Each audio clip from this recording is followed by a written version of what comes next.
Pronto. Cadê só vocês aqui? Cadê ela? Cadê que não apareceu já? Tá sem aparecer. Meu Deus do céu, vocês, né?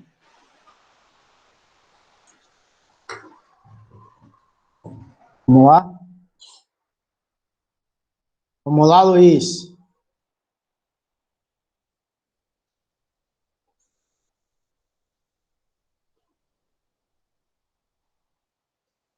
Vamos trabalhar hoje,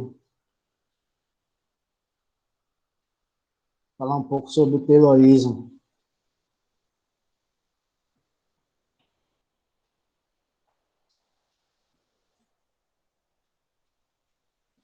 Viu? Ok, Preparado? bora. Preparada, Yasmin? Vamos Vamos. lá? Vamos que vamos, né? Parecendo só isso, tá? Aumentar aqui. Um vídeo sobre um dos conteúdos que mais aparecem em vestibulares, concursos e avaliações de sociologia em geral: trabalho e a racionalização da produção.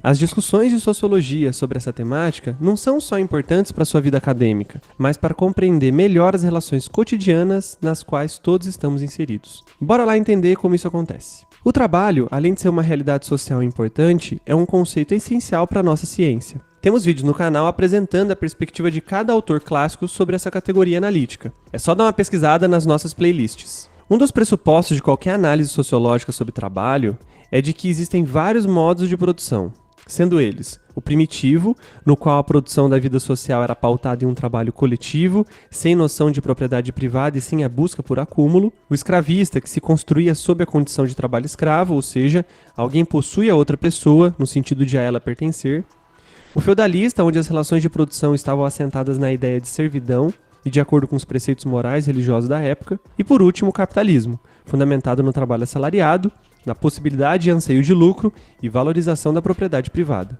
Comentamos em outros vídeos que é como resultado direto das revoluções burguesas que este modo de produção se consolida. Mas será que o capitalismo do século XVIII é o mesmo do que temos atualmente? Claro que não.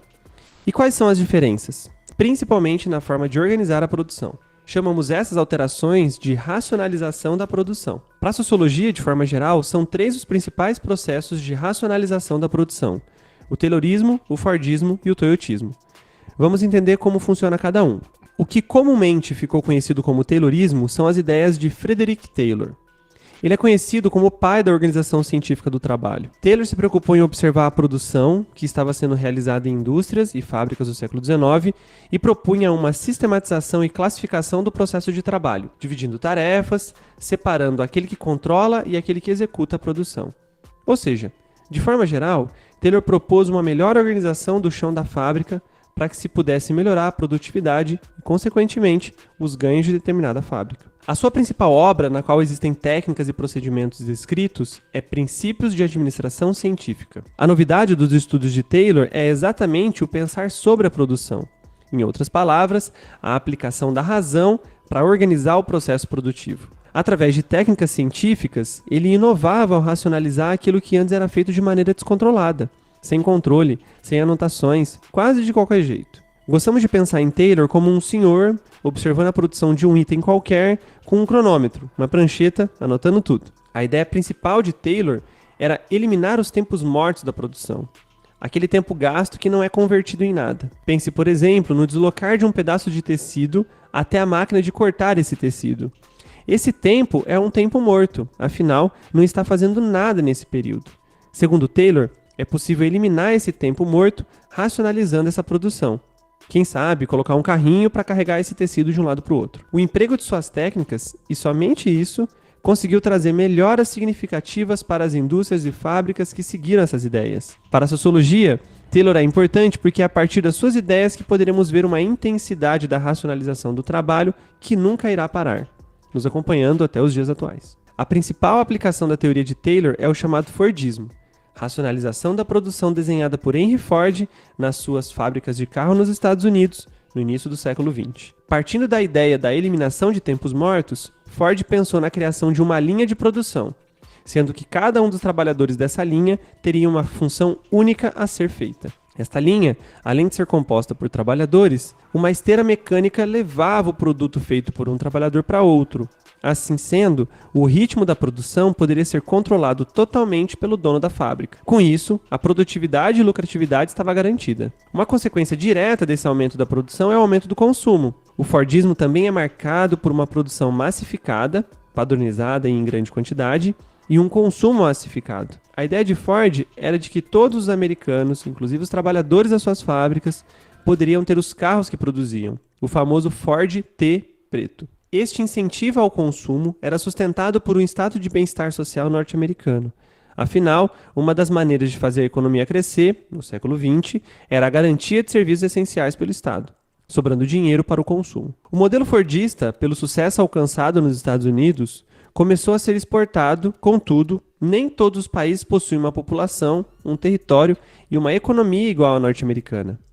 Frente a essas limitações é que Taishi Ono propõe o toyotismo. Em virtude da crise de 1970, o processo de produção teve que ser reinventado, passado por um novo processo de racionalização. Esta nova organização da produção é pautada em alguns pontos essenciais: flexibilidade na produção, podendo ser alterada de acordo com necessidades novas, o sistema just-in-time de produção, que significa uma produção exata, sem sobras, sem exageros, feita sob demanda, enxuta, e uma customização em massa, ou seja, não mais um único produto, mas é possível ao consumidor solicitar algo inédito, único, feito sob medida para ele. O toyotismo, com isso, exige um novo tipo de trabalhador, chamado de polivalente ou multifuncional.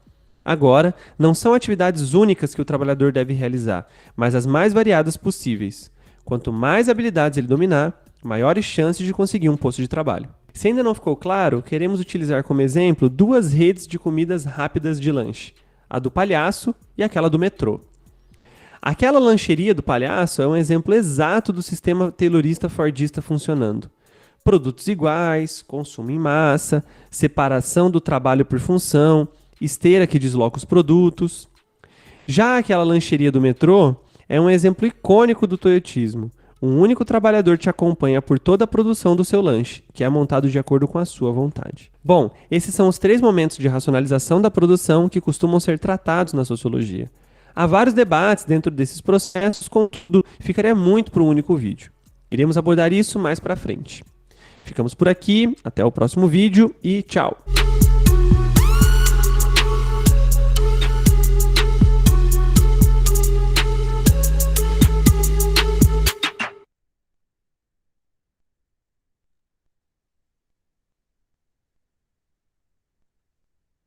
E aí, gente, bom dia para quem chegou, viu? Depois. Oxe. Vamos lá? Estão vendo aí o slide? Tá dando para ver? Tô com dificuldade.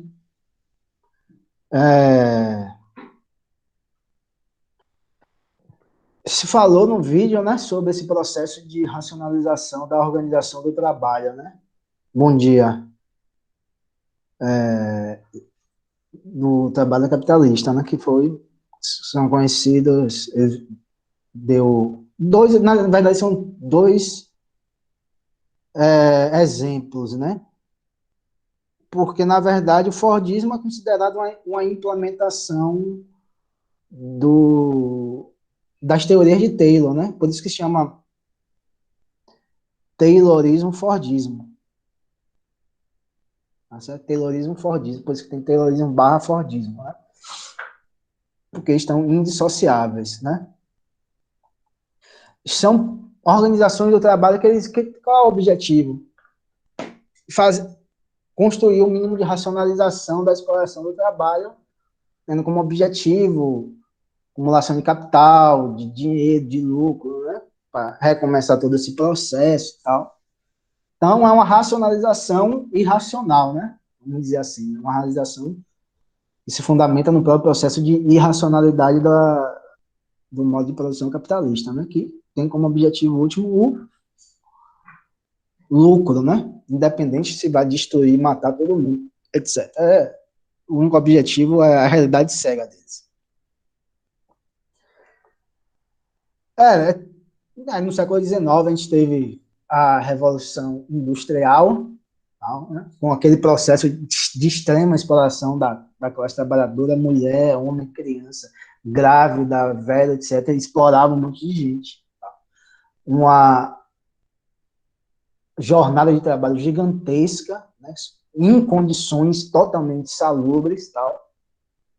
Esse processo, a acumulação, vai, século XX, os Estados Unidos se desenvolve de uma forma muito acelerada, fazendo, vamos dizer assim, contrapondo ao poderio da Inglaterra, né, que os Estados Unidos já despontava como grande nação industrial capitalista mais importante, né? Desenvolve aí neocolonialismo, né? A Alemanha e a Itália se unificam tardiamente, né? Aí a África já estava, vocês já estudaram isso, né? Já estava dividida. Significava que eles tinham que tomar a força, né? Aí, todo aquele processo e tal. Em 1914 eclode a Primeira Guerra Mundial. Né? 14 a 21, ou 14 a 21, 14 a 18. Né? Volta a Tratado de Versalhes, né? A Alemanha se quebra com essa derrota, vai dever até a alma para os vencedores da guerra, etc. Né? 18, década de 20, né? O capitalismo se reconstrói, né? Aos poucos vem se reconstruindo, lembrando que os Estados Unidos nas duas grandes guerras, não teve nenhum tipo de vamos dizer assim, de perda de seu território, né? Só lá no Pearl Harbor, que é no Havaí e tal. Tá? Mas no território dos Estados Unidos não houve nem nada, né? Nem sombra do conflito da Segunda Guerra, né? Nenhuma bomba, nem aquela bombinha que a gente chama traque de massa aqui, né? Os nazistas não jogaram nem aquilo nos Estados Unidos, não teve nada. Né? Essa é uma das razões, obviamente, que ele sai como a nação mais poderosa do mundo capitalista. Aí, século XX, ocorre no final do século XXIX, isso tudo com a defesa do liberalismo, do laissez-faire, tal, aquela coisa, né? Sem intervenção de ninguém, os agentes econômicos têm liberdade, faz o que quiser, contrata, demite, tal, bolsa de valores lá, bombando, bolsa de Wall Street, tal. Chega a 29, o que é que ocorre em 29? A bolsa de valores, gente, seja um dos fatos históricos mais importantes da história do capitalismo, a bolsa de valores que quebra, né? E quebrar a bolsa de valores obviamente, foi uma das maiores crises da história do capitalismo. Até pouco tempo atrás era maior, né? Não sei se essa crise agravada pela pandemia vai ser maior, né? Acho que tem tudo para ser maior, né? Mas aquela era, historicamente, a grande crise do capitalismo, etc. Essa grande crise do capitalismo, ela vai pôr em xeque o próprio liberalismo econômico, tal como ele era defendido, né? O laissez-faire. Vai pôr em xeque. Né? Aí tem a construção do New Deal, por Roosevelt, etc., que pressupõe uma atuação do Estado, uma interferência do Estado na economia, no desenvolvimento da infraestrutura, o Estado enquanto gerador de empregos, o Estado como gerador de créditos, tanto para pessoas físicas como empresas, etc. Tudo que o liberalismo não aceita enquanto organização econômica. Né? Esse fato vai ser importante, que está tudo interligado, mas vamos lá.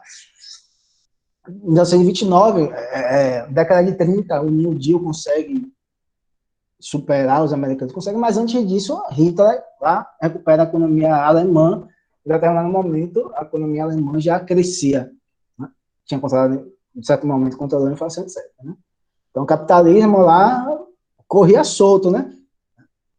O capitalismo vai correr solto. O capitalismo corre solto na democracia, corre solto na ditadura, corre solto na monarquia, vai correr solto. E qualquer capitalismo são basicamente relações econômicas. Né? A forma como uma determinada sociedade se organiza sua atividade econômica, com o surgimento de duas classes sociais distintas, etc. Né? O capitalismo não tem uma relação direta com nenhum regime econômico, nem com liberdade individual, não tem nada disso. Isso são, vamos dizer assim, realidades derivadas, né? Tá certo? Para vocês não ficarem, não pode, não era capitalismo porque era ditadura. Não tem nada a ver. Pode existir a ditadura mais sangrenta em relações econômicas capitalistas. Viu? Então não caia no conto da seria dos liberais aí que você viu, né? Chegou mais gente? Não. Yasmin saiu, voltou. Aí cresce, tal. Aí a Alemanha, novamente, vai querer ser a bambambam da Europa e do todo o capitalismo global, tal. Que ela novamente se desenvolve a indústria armamentícia, que ela tinha sido proibida, né? Tá. 39, vocês conhecem. Pau de novo. Segunda Guerra Mundial. Os alemães de novo aprontando, né? Agora com o Hitler, tal, com os italianos e com os japoneses. Pau de novo. 45. A Alemanha, Itália e Japão se quebram, perdem a guerra de forma definitiva. Lá. O exército soviético invade Berlim, bota a bandeira da União Soviética e fala assim, acabou. Antes, acho que foi, não sei se foi 42 ou 43, que a primeira grande derrota do exército nazista se dá na Batalha de Stalingrado, né? Se eu não estiver enganado, né? Então, que a historiografia mais assim, mainstream, a historiografia mais ligada a esses liberais, etc., que falam, porque o dia D, lá, que ocorreu em 1944, foi o dia que fez com que a guerra virasse para a mentira, não foi aquele dia, foi importantíssimo, foi realmente um momento histórico importantíssimo da Segunda Guerra Mundial, etc., que realmente vai ser de uma importância muito grande para derrotar definitivamente os países do eixo, né? Mas longe de ter sido não foi realmente o momento mais importante da Primeira Guerra, né? A guerra começa a ser perdida por Hitler justamente naquele momento em que ele abre dois frontes de batalha, um do Ocidente, um a Oeste, um a Leste, que ele vai ter o azar de pegar o Exército Vermelho da União Soviética. Né? Então, a primeira grande derrota de Hitler é a Batalha de Stalingrado, não foi outra batalha, etc. A gente botar todos os pingos nos is. Então, essa guerra tem dois grandes vencedores. Historiograficamente, a gente fala dois grandes vencedores. Quais são? Do ponto de vista do capitalismo, você vai ter o grande vencedor, que são os Estados Unidos. Do ponto de vista... Porra, Gabriel, Luiz, essa aula é fantástica, mas vai ficar gravado, tá certo? Ficar gravado lá, vai lá pegar seu irmão, que as escolas já voltaram por aí, né? Mas espero que você acompanhe nossa disciplina nesse semestre, né? Que seja só de forma esporádica que você tenha que pegar. Viu? Então vá lá, pode ir. Viu? Um abraço e bom final de semana. Aí o que é que ocorre? Ocorre isso, gente. Do ponto de vista capitalista, os Estados Unidos desponta realmente como nação dominante. E do ponto de vista dos países não capitalistas ou não aliados, vai ser a União Soviética que vai ser a grande vencedora. Tá certo? Qual é a relação que isso tem com o terrorismo e Fordismo? Primeiramente, a crise de 29 vai ter uma relação com isso que vai ser um abalo muito grande do liberalismo econômico. Então, eles vão ficar muito abalados. A teoria liberal que sustentava aquela organização vai ficar muito abalada. Surge daí um dos, vamos dizer, o pensador que vai fundamentar toda a organização econômica daquele período que ficou conhecido como os 30 anos gloriosos do capitalismo. E vai ser o economista inglês John Maynard Keynes, fundador, obviamente, do keynesianismo, em que ele vai criticar o próprio liberalismo econômico e vai defender que o Estado, em primeiro lugar, ele seja um agente econômico importante na organização econômica.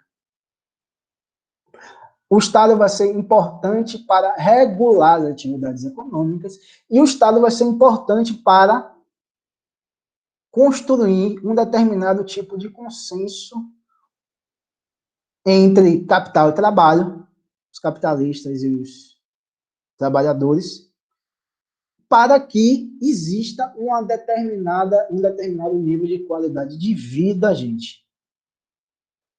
Realmente, que é um nível de qualidade de vida que está acima da média mundial. Definitivamente está acima da média mundial. Se você olhar para a realidade brasileira, você vai ver a discrepância, por exemplo, da organização social de uma Noruega, de uma Suécia, etc. Tá certo? Então, o liberalismo ele é questionado na crise de 29, emerge um outro consenso econômico que se fundamenta basicamente nas teorias de Keynes, dentre outros. Então, dessa importância da teoria de Keynes, vamos dizer, de uma justificativa ideológica científica, emerge aquilo que se chama de estado de bem-estar social. Então, o estado de bem-estar social, ele vai se desenvolver justamente quase como uma consequência direta da crise de 29, tá certo? E como consequência também do final da Segunda Guerra Mundial. Por que a consequência do final Por que isso é importante para explicar a emergência? Tanto a crise de 29 quanto a Segunda Guerra Mundial. Por que isso é importante? Bom dia. Chegou e nem... Por que isso vai ser importante? Bom dia, Lindenberg. Porque a União Soviética sai enquanto um país que venceu a Segunda Guerra junto com os Estados Unidos, como eu disse anteriormente. Ela passa a dominar todo o leste europeu, né? A Alemanha Oriental, Tchecoslováquia, que agora é a República Tcheca e Eslováquia, Polônia, Hungria, dentre outros países. Todo passa a estar não sobre domínio direto, mas sobre a influência direta do Partido Comunista Soviético. Né? Tranquilo, Lindenberg. Posteriormente vai eclodir a Revolução Chinesa, e aqui nas Américas eclode a Revolução Cubana. Então, havia, naquele momento histórico, conhecido como período da Guerra Fria, vamos dizer assim, um receio por parte das potências capitalistas, notadamente dos Estados Unidos, que ele queria manter a área de influência na Europa e no Extremo Oriente, para que aquelas revoluções elas não se universalizassem por toda a Europa e por outras partes do mundo. Qual é uma das estratégias utilizadas por eles? Justamente a Constituição e a criação... Você trabalha com internet? A Constituição e o desenvolvimento do Estado de Bem-Estar Social. Ele é um Estado de Bem-Estar Social que é uma resposta à crise de 29, mas ele também vamos dizer, ele surge enquanto um modelo de organização do Estado fundamental para frear as insatisfações da classe trabalhadora. Porque você teve aquela crise tremenda de 29, você tem uma Europa destruída pela Segunda Guerra Mundial, você tem o Japão destruído pela Segunda Guerra Mundial, e você tem uma ascensão cada vez maior da ex-União Soviética. Então, você tem uma possibilidade, havia uma possibilidade real de que outros países experimentassem novas revoluções de natureza marxista, ou pretensamente marxista. E essa Constituição do Estado de Bem-Estar Social, enquanto garantidor de um nível de vida bastante razoável para a classe trabalhadora, faz com que aqueles trabalhadores, gente, vislumbrassem uma possibilidade de vida digna dentro de uma manipulação capitalista. Então, o francês, o inglês, o alemão, o norueguês, o sueco, o japonês, e até os estadunidenses, né? Se bem que nos Estados Unidos o estado de bem-estar social não se desenvolveu plenamente, mas em parte, através desse nível de vida razoável, colocou panos quentes nesses processos, vamos dizer assim, conflituosos que estavam ocorrendo naquele período. Ou seja, você fala assim, olha, vocês têm condições, vocês têm uma previdência social universal, você tem saúde universal, você tem educação universal, principalmente nos países da Europa Ocidental. Você tem um nível salarial, nós vamos garantir um nível de salarial mínimo para vocês. Vocês vão ter, basicamente, toda uma proteção social desde o começo, desde o nascimento até a morte. E vocês, e através dessas políticas, principalmente através da defesa de uma remuneração mínima, vocês vão ter, ou eles tiveram, os trabalhadores daqueles países tiveram, a possibilidade de se integrarem à lógica de consumo da sociedade capitalista, ou seja, foi possível dar a eles acesso a bens, vamos dizer assim, bens, além dos bens mínimos para a sobrevivência, como alimentação, saúde, etc., a bens, vamos dizer assim, podemos falar acerca de bens de luxo, bens de médio luxo, etc., como carros, como roupas de marca, como acesso a perfumes, a televisão, etc., que só bem tardiamente vão chegar aqui naqueles rincões da periferia do capitalismo. Então, você tinha toda aquela garantia, basicamente, do berço à morte, né? Você tinha a educação de qualidade, saúde de qualidade e trabalho, uma relação de trabalho estável, né? Você tinha a possibilidade de falar assim, ó, gente, não vamos nos aventurar com revoluções socialistas, né? Não vamos ter a possibilidade de morrer por uma revolução, né? O que está acontecendo na Europa Oriental, etc., o que aconteceu com a Revolução de 17, para que isso? Nós temos acesso aqui, o Estado nos garante, etc., um determinado nível de vida razoável, tá de boa. Para quê? Aí, o próprio Estado de Bem-Estar Social, ele vai funcionar como um cala-boca para a classe trabalhadora. Falar, olha, seria possível, obviamente que é impossível a universalização do Estado de Bem-Estar Social a todos os países do mundo. Não é?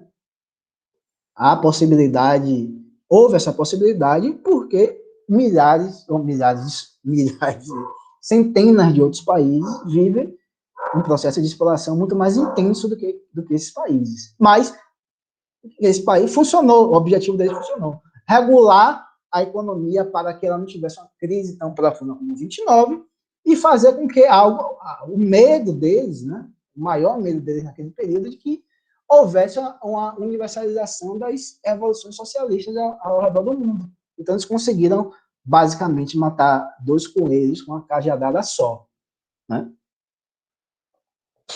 E esse processo de, vamos supor assim, aquele processo que foi falado no vídeo, né, da organização terrorista, porque eu vou ser explícito, né? Os 30 anos gloriosos que nós estamos trabalhando, que se caracteriza pela organização do trabalho terrorista fordista, pelo estado de bem-estar social e pela centralidade do pensamento de Keynes. Então, aquele período de, vamos dizer assim, 1945 a início da década de 70, eles têm esses três pilares. Do ponto de vista da organização do trabalho, caracterizava pelo terrorismo fordismo.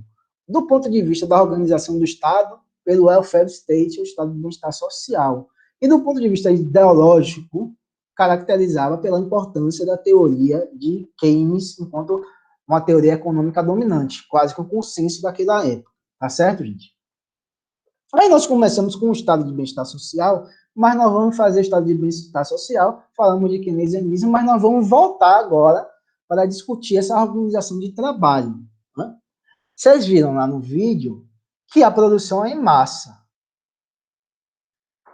Diferentemente do toyotismo, em que a produção é mais relacionada à demanda. Né? Se a demanda for maior, se produz mais. Se a demanda for menor, diminui mais. Porque, segundo eles, evita o desperdício, tá certo? Evitando o desperdício, obviamente, você evita prejuízos econômicos, né?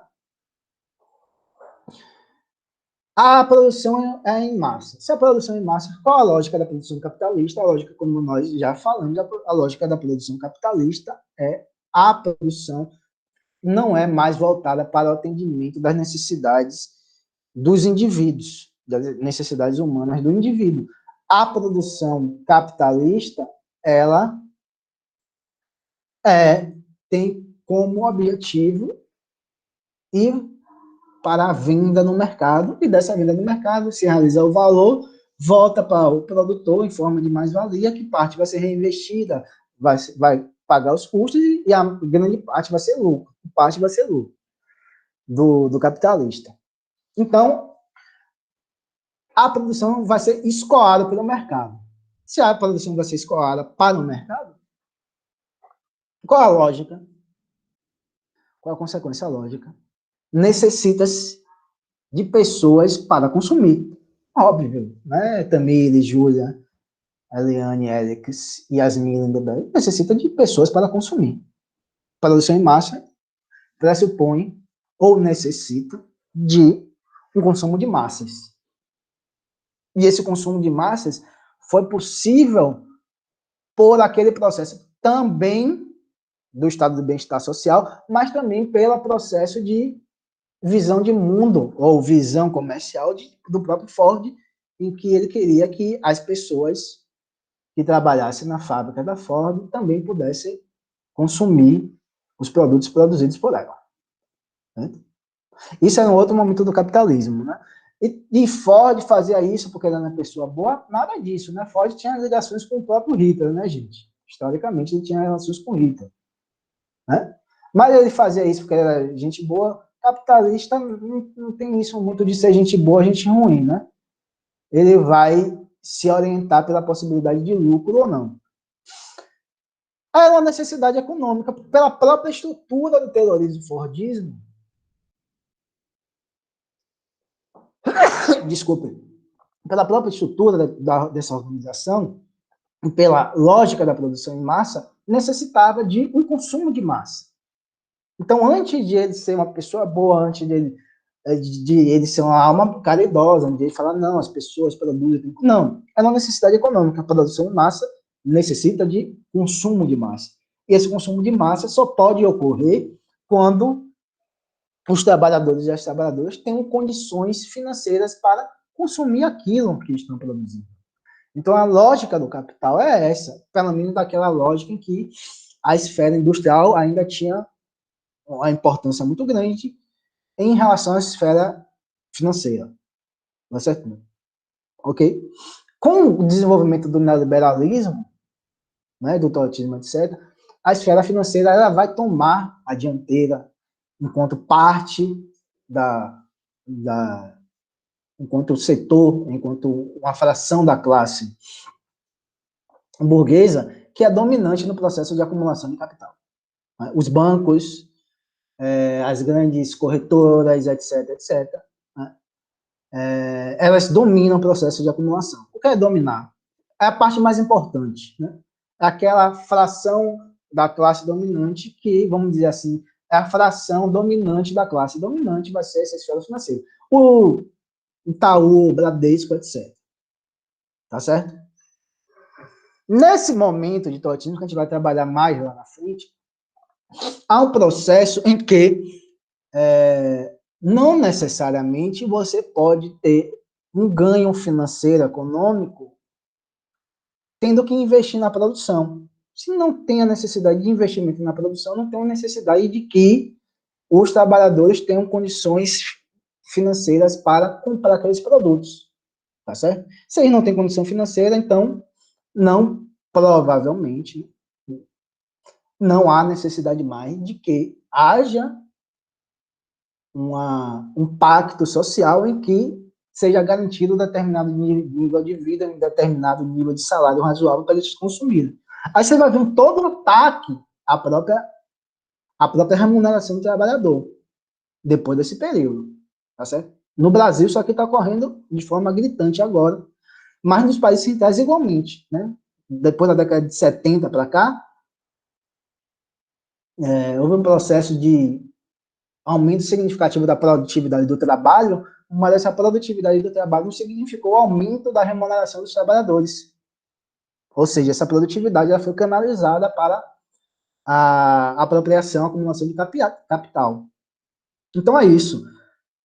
Se lá a lógica era assim, né? A lógica da esfera industrial, né? As fórmulas de Marx é dinheiro, você tem uma determinada quantidade de dinheiro, você transforma isso em mercadoria, compra força de trabalho, maquinária, etc., produz mercadoria. No final desse movimento, você vai ter um D', ou seja, a mais-valia, né? Dinheiro, mercadoria, essa mercadoria foi vendida por um preço maior, etc., tal. A riqueza produzida pelo trabalhador é apropriada, boa parte, a maioria da parte, é apropriada pelo capitalista. No final, ele vai ter D', ou seja, uma quantidade a mais de dinheiro. Essa é a lógica do movimento do capital industrial e da produção de mais-valia. Com a esfera financeira ocorre o quê? D', ou seja, há a possibilidade de você ter um determinado grau de lucratividade sem produzir mercadoria e sem ter a necessidade de vender essa mercadoria, que vai ser sempre o risco, né? Que a produção capitalista é sempre anárquica. Então, você pode comprar títulos da dívida pública, você pode comprar títulos da Magazine Luiza, da Oi, etc., etc., e comprar hoje e daqui a uma semana vender. Você comprar hoje a 10, subiu, teve alguma coisa, subiu a expectativa, tal, aquela maluquice, racionalidade toda. Na semana que vem foi 15, aí você vendeu para ter esse lucro, ou seja, você não passou pela esfera da produção. Né? Isso é mais uma lógica ligada ao toyotismo. Mas nesse período do terrorismo fordismo, não. A indústria tinha um grande peso na produção de riqueza. Então, você tinha que fazer esse movimento. Investia, tinha um dinheiro, investia em mercadoria, e no final desse processo você extraía a mais-valia. Então, era a própria necessidade do capital e uma necessidade de Henry Ford em dar um salário mais digno, né? E do surgimento daquele pacto social, que foi o estado de bem-estar social. Tá certo, gente? Então, não foi bondade. Algumas características do terrorismo e fordismo. Um processo de racionalização que tem como objetivo o controle e a disciplina. A racionalização significa controle e disciplina dos trabalhadores para uma maior produção de mais-valia, ou seja, para a maior exploração do trabalho. Então, quando se fala em racionalização, significa controle, disciplina e formas de organização que tem como objetivo o aumento da exploração do trabalho, aumento da extração de mais-valia, consequentemente, acumulação de capital, acumulação de riqueza, etc. Então, a produção terrorista fordista era uma produção verticalizada.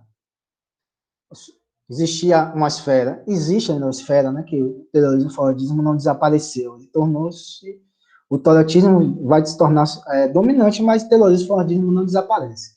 É uma produção verticalizada, de cima para baixo, uma separação radical entre a esfera do planejamento e da execução. Isso é um fato muito importante. Que tem sua expressão bem paradigmática, né? Olha a expressão que esse cidadão dá, né? Taylor, né? Dessa separação. Se há uma separação radical entre planejamento e execução, aí vocês se recordam sempre do filme de Chaplin, Tempos Modernos, né? Que os trabalhadores não têm necessidade alguma de intervir ativamente no processo produtivo. Então, o cara passa 20 anos, 30 anos, 40 anos lá apertando parafuso numa linha de produção. O trabalho, além disso, é parcelar e fragmentado, né? Ou seja, ele não tem conhecimento sobre a totalidade da produção, ou seja, no popular, ele não sabe nem o que ele está produzindo, né? Ele não sabe nem o que ele está produzindo como ele está produzindo. Né? Ele pode saber, aqui é uma indústria automobilística, eu vou produzir carro, mas como é produzir carro, no final, como é que aparece, ele não vai saber, naquele período, né? Taylor chama esse tipo de trabalhador, olha como eles chamam, reduz os trabalhadores de força de trabalho. De homem-boi. Homem-boi. Ele fala assim, que os trabalhadores são homem-boi, não precisa nada. Precisa pensar. Quem está pensando é a gerência científica. Por isso que ele é considerado fundador da administração científica, da gerência científica, etc. Então, cara, é só apertar botão, bicho. Você imagine que vida olha, que vida sem sentido as pessoas passarem 40 anos sem ter 30, 40 anos sem ter nenhuma possibilidade de ter sua voz ouvida no ambiente de trabalho, só apertando parafuso. O parafuso é mais metaforicamente como se ele pudesse fazer qualquer coisa, né? Apertar parafuso, pintar, etc. Mas ele só vai estar trabalhando em uma determinada atividade parcelar aquela um ano todo, dia após dia, semana após semana, mês após mês, ano após ano, até ficar velhinho, se aposentar, etc. Que vida, rapaz, que vida, nossa, essa vida é complicada, né? Essa vida é complicada de você passar 40 dias fazendo a mesma coisa, porque há um processo de desenvolvimento unilateral do ser humano no capitalismo, né? Principalmente para nós que somos trabalhadores, porque nós vamos nos especializar em alguma coisa e teoricamente, nós vamos morrer naquele tipo de trabalho, né? Hoje se fala multifuncional, etc., mas mesmo assim, né? Porque esse desenvolvimento no unilateral significa que a gente vai estar sempre produzindo algum tipo de riqueza, que pode ser vendável, etc., para apropriação privada, né? Quer você que trabalhe na indústria, ou no comércio também, ou na área de serviços, né? De forma mais ou menos mediada, né? Então, você trabalha nesse sentido, então você pode uma vida realmente, ainda hoje né? Ainda hoje mas naquele momento era uma vida realmente muito complicada, né? Porque você tinha um controle, uma disciplina, uma racionalização, né?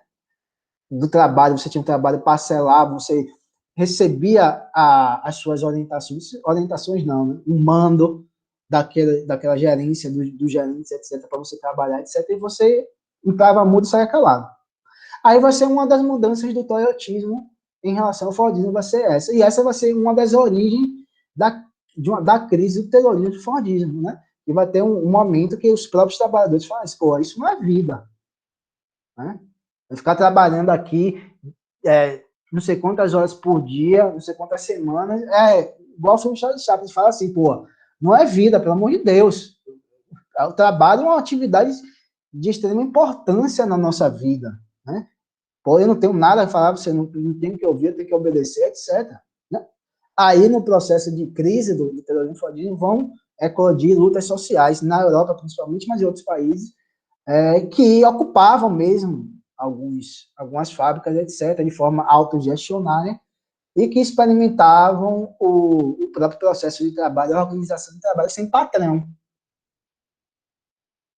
que a lógica do sem patrão é tanto da vertente anarquista quanto do pensamento marxista, né? O patrão, nesse sentido, pode ser diretamente o dono da empresa, né? Mas o patrão no sentido do mando, né? Da classe trabalhadora não se auto-organizar e não se autogerir. É essa a lógica que perpassa tanto o marxismo quanto o pensamento anarquista, que vão se diferenciar pelos meios que se vão conseguir isso, mas nesse ponto eles têm uma consonância. Então, são essas as características do Fordismo e do Taylorismo, que são características que estão lá no chão da fábrica, como o texto fala. São organizações de trabalho e controle que caracterizavam e caracterizam em algumas partes, lógico que ainda hoje existe, o próprio chão da fábrica. Mas o Taylorismo e o Fordismo, ele, como o próprio capitalismo ele não é só a organização do trabalho, ele não é só a produção de riqueza material, mas ele também é a forma como o Estado se organiza, E o Estado se organizou, como nós vimos, através do desenvolvimento, do surgimento daquilo que chamamos de estado de bem-estar social, né? Que ele vai se casar perfeitamente com as próprias necessidades daquele momento histórico de desenvolvimento do capitalismo, que foi o Fordismo, que se baseava na produção e no consumo de massas, né? Além, obviamente, de ter sido um freio para o próprio desenvolvimento, para o próprio desenvolvimento não, para o próprio surgimento de novos conflitos entre classes e a possibilidade desses conflitos entre classes emergissem novas revoluções socialistas. Tá certo, gente? Então vai ser isso, o terrorismo, Fordismo contra a organização do trabalho, a organização do Estado, ele vai ser o Estado de bem-estar social, e do ponto de vista teórico e ideológico vai ser o consenso keynesiano. Esse ponto é importantíssimo do Estado de bem-estar social, que eu vou falar agora, que ele sofreu um ataque intenso com o advento do neoliberalismo, mas do ponto de vista ideológico, o estado de bem-estar social, ele tem uma funcionalidade muito grande.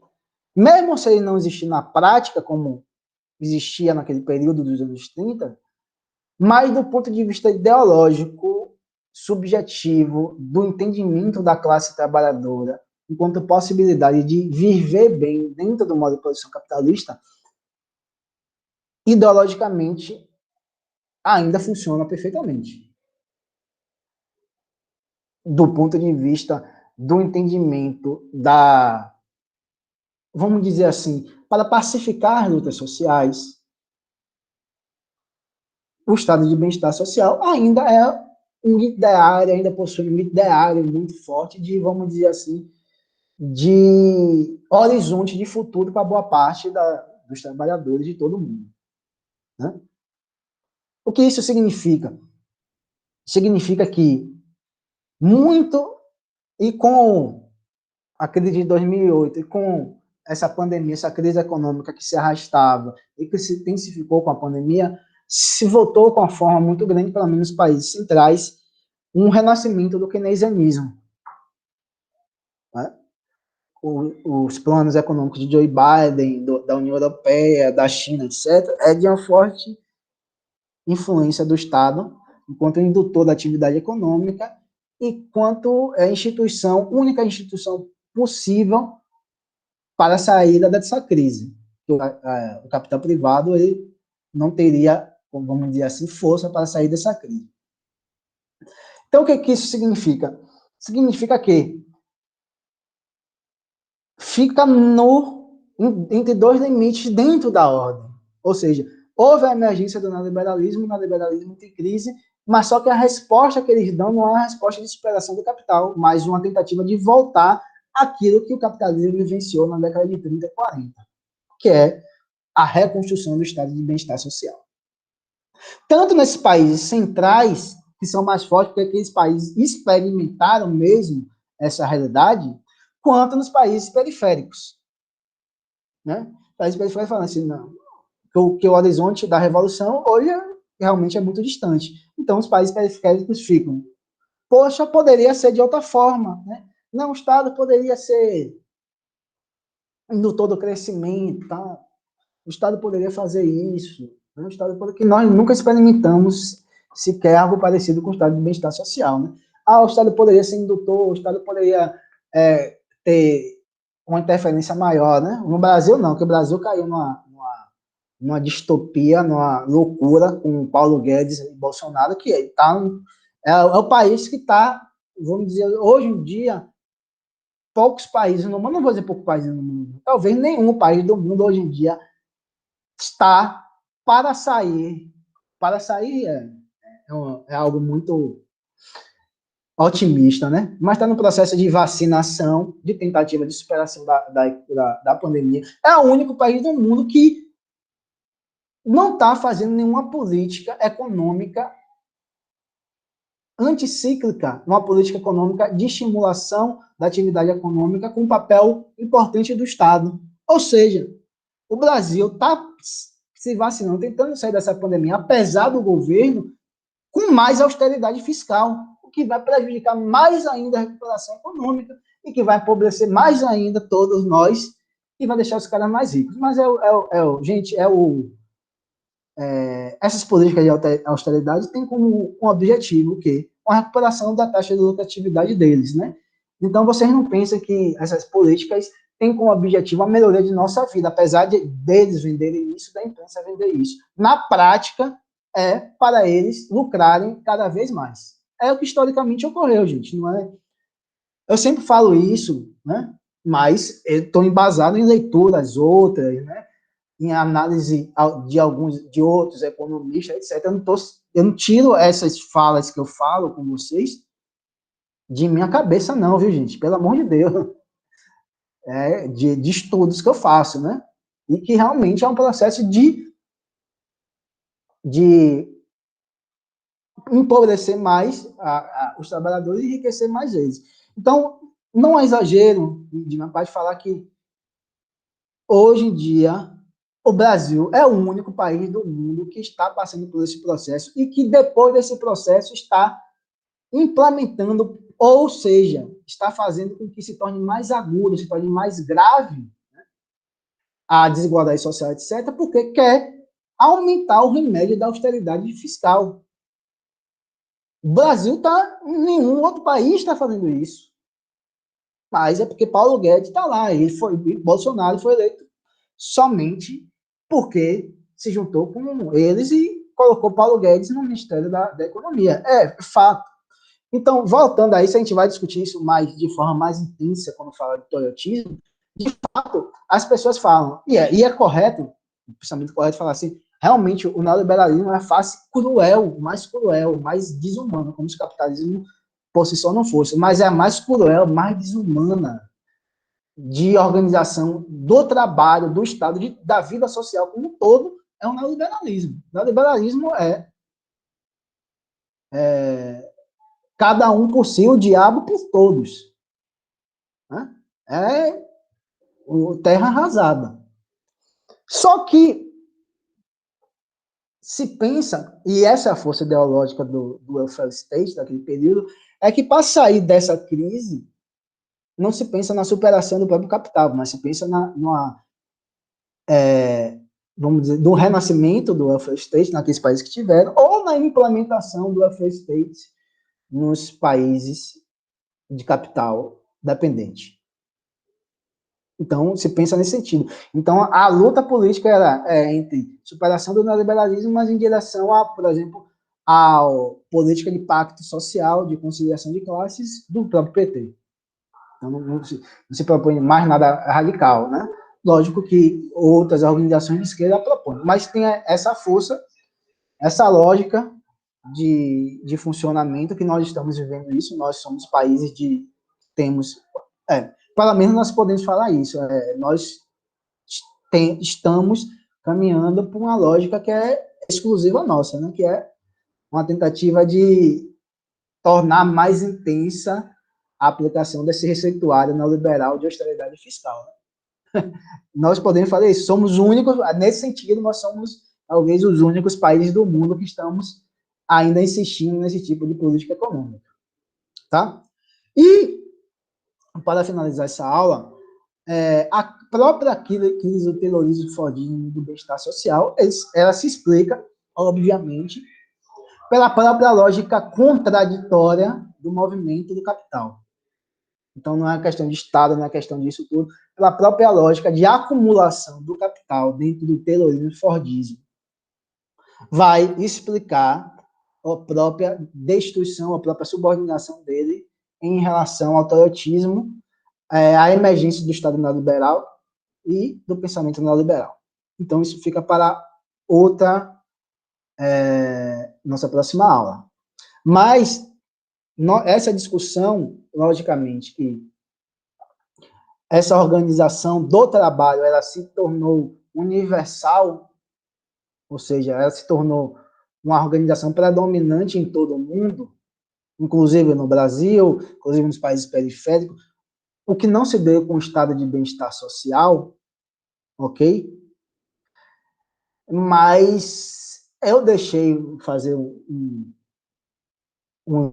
na conversa que eu tive com o Luiz, além das questões do Enem, que vocês, pelo amor de Deus, vão ver, né, gente, que não são as questões que eu resolvo com vocês na terça-feira, são outras questões. Que eu estava discutindo com o Luiz, né, que geralmente nós ficamos nessa análise, ou de um ponto de vista muito abstrato, ou quando nós damos exemplo de países da Europa, Estados Unidos, Brasil. Eu pus lá aquele conjunto de aulas, etc., lá no mural, para vocês tentarem compreender, ou se tiver curiosidade, etc., para vocês tentarem compreender a especificidade do capitalismo em um país periférico como o Brasil. A gente está discutindo isso, etc. Por exemplo, por que nesses países foi possível um pacto social que garantisse um determinado rendimento, um salário razoável para os trabalhadores, que eles tivessem acesso a bens de consumo, e no Brasil, em outros países, nunca foi possível. Aqueles vídeos que está lá, é importante, como uma curiosidade, que se vocês nunca tiveram acesso a Ronaldo Marinho, o pensamento dele, da teoria da dependência, teoria marxista da dependência, de tentar explicar quais são as raízes econômicas que faz com que o Brasil não seja possível alcançar os níveis de desenvolvimento do modo de produção capitalista como os outros países chegaram. Sem uma revolução, sem um processo de ruptura com a dependência, com a ruptura da dependência, etc.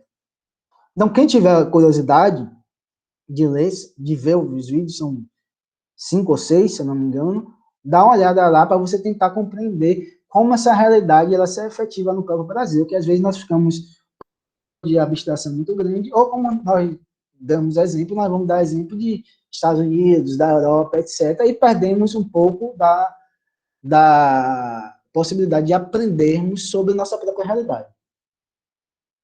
Tá certo, gente?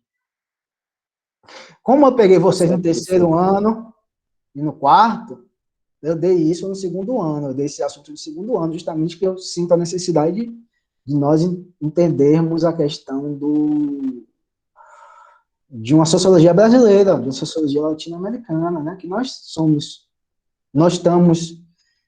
imersos nesse modo de produção capitalista, mas nós temos nossa especificidade do continente que foi colonizado, falamos português e espanhol, etc., que nós temos nossas próprias particularidades. É bastante interessante nós conhecermos alguns teóricos brasileiros que falaram sobre isso, tá certo, gente? Mas eu já peguei vocês no meio do caminho, não vai dar para ensinar isso para vocês, mas espero que quem tiver curiosidade, aquele vídeo é bastante interessante, viu, gente? Então, boa resto de quinta para vocês, bom final de semana para vocês, né? Tudo de bom, nos vemos na próxima terça, novamente, com a resolução das questões, ok? E vou indo aqui, estou cansado, que hoje são 3 aulas seguidas, ainda vou ter aula de noite, tá superior. Valeu, gente, um abração, Eliane, Lindeberg, Yasmin, Éricles, Luiz, né? Nos vemos na próxima aula e, gente, participem da aula, né? Só quando tá Luiz, assim, Lindeberg, Éricles, eu tô sentindo a falta de Éricles, da participação de Éricles, no terceiro ano ele participava tanto, conversava tanto, não sei o que aconteceu com ele, está achando o conteúdo chato, está achando essa aula chata, Éricles, aí... É nada, professor, porque os assuntos agora estão bem mais fechados, né? Estão bem mais teóricos do que discursivo. Mas você pode falar, né, sobre o que você acha, etc., sobre nossa realidade. Eu vou tentar trazer desse nível mais alto de abstração para exemplos mais cotidianos nossos, para vocês participarem mais, né? Tá certo, gente? Certamente. Viu? Mas participem, gente. Porra, eu tô sentindo só falta. Lindenberg participou, o Luiz sempre participa, mas é ele que eu tô sentindo a falta. As meninas são mais silenciosas, mas mesmo assim participem, viu, meninas? Tá certo? Yasmin, abraço. Érico e Lindenberg, até terça-feira. Viu, gente? Valeu, professor. Tamo junto. Valeu, tchau. Tchau, Até. professor. Tchau.